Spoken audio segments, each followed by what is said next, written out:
Dr. Pace, I met you in 1974 at that 3-day workshop at San Jose State University. I was a new piano teacher. I'd only been teaching a couple of years. And I was just awestruck by the whole concept of the comprehensive teaching. At first, it almost seemed overwhelming that I wouldn't ever be able to do it. But as I took lessons from your consultants and took more workshops from you, when the opportunity arose, I found that I was able to do it. And it has revolutionized my teaching. And I'm very excited about what I can do today because of that. And I wonder if you'd be willing to share a little bit about what caused you to give up a lucrative career as a concert artist and a professor at Juilliard in order to pursue comprehensive teaching. Would you be willing to talk about that? Sure. What year did you say that was? 74. 74. Well, doesn't seem possible. Well, just briefly, there were several things that kind of nudged me in that direction. The first one was when I was doing a lot of concerts, I realized that that lots of times the people you were playing over their heads, and that they didn't really understand what you were playing. And I got more, let's say, applause or reception from people that had musical training and knew something about it than people that didn't. But then number two that kind of, again, pushed me in that direction was when I was teaching, first right out of Juilliard, teaching there, I was getting these very talented students. They could play all these big things, but they didn't know how to analyze them. They didn't know what they were playing. So that also made me want to do something it to me seemed to be ironic that people were coming to Juilliard playing these big pieces and they couldn't tell you what they were playing.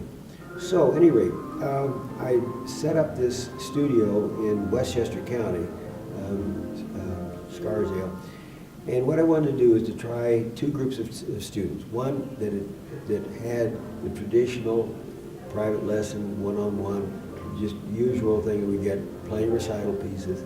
And then I wanted to get another group of students that would be taking in groups and would be getting fundamentals, getting a balanced program of all these things simultaneously. So I did that, and I began to see very early on a remarkable difference between the students that had the comprehensive musicianship, and I had to do it in a group because there's not time enough to do it one-on-one. So they were playing better, and they were enjoying their music more, and they were learning more pieces in the same amount of time than the other kids. So gradually we phased out the individual lessons, went all to group.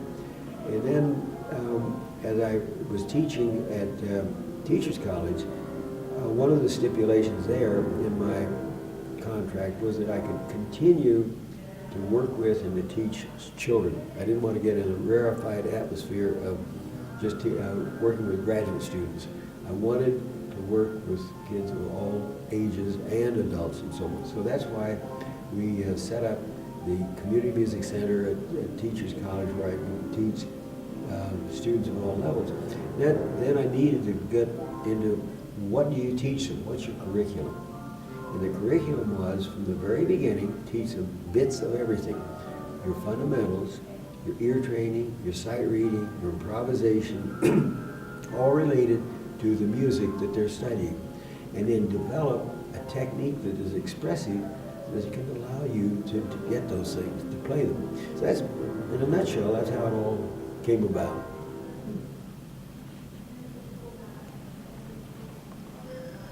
Well, I appreciate your sharing that. Would you be willing to tell us what your expectations are for the future of music because of what you've been able to do and what you see happening today musically? What do you think might evolve from all of this? Well, my crystal ball is a little cloudy, but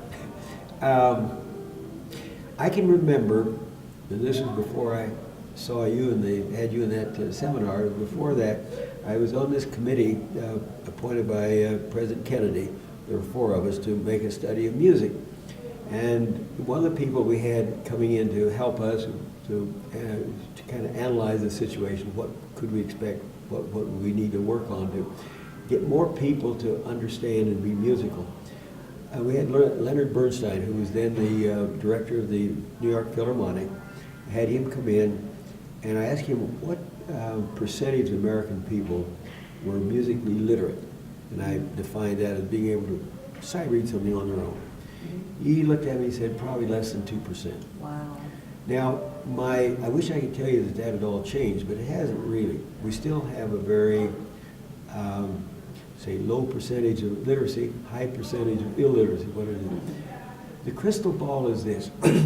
People are spending more on music, quote unquote music, than ever before.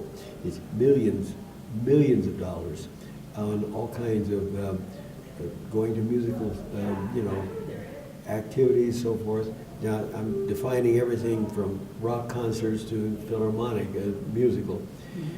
They're spending more on that, but what I am convinced we need to do is to get them so that more of them are musically literate, more of them understand music, and can, above all, can make music on their own. If you can make music, you're going to support it. And what I'd like to see is more people that are decision makers. I'm talking about in local governments, state, national, that are really, truly musically literate. A lot of them are illiterate. And so therefore, it's easy for them to redline it and cross it out of the budget. And so when a crunch comes, and we're getting into a crunch right now, an economic crunch, it's going to be the first to go. It should. Music, every person is wired for music genetically. You're not wired for mathematics. You're not wired for social studies. You're wired for music. Now, there's a reason for that. And music is an international language. Now, given these things, we should work to get more people that really can do something. Not just go and clap your hands at a rock concert, but go do something. I don't care if you want to play rock, fine, but play it. Do it. Yeah. And that's what I think, if you want to see, what do I see for the future, we got to work on it. But we got the technology to do it. I would be teaching online. I can reach people, you can sit there and you can see my hands, you can see the music, I can see you. We couldn't do that 10 years ago. That's true. So we have much better technology to deal with getting a population in this country that's musically literate and musically creative. The two go together. Yes, they sure do.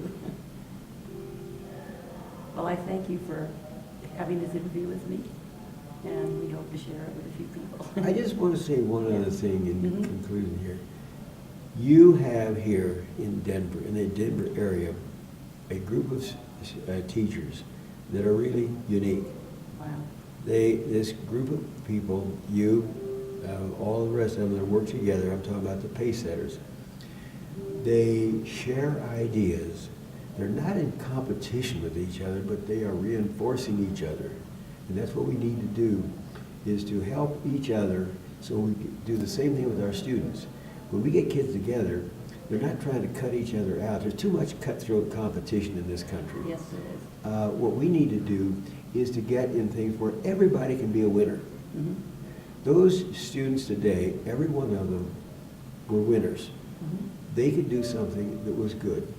We need to capitalize on it. But you people here are unique because you're doing that. A lot of cities don't have that. Wow. So it's a privilege to be here with you. Well, it's a privilege to have you here. Thank you.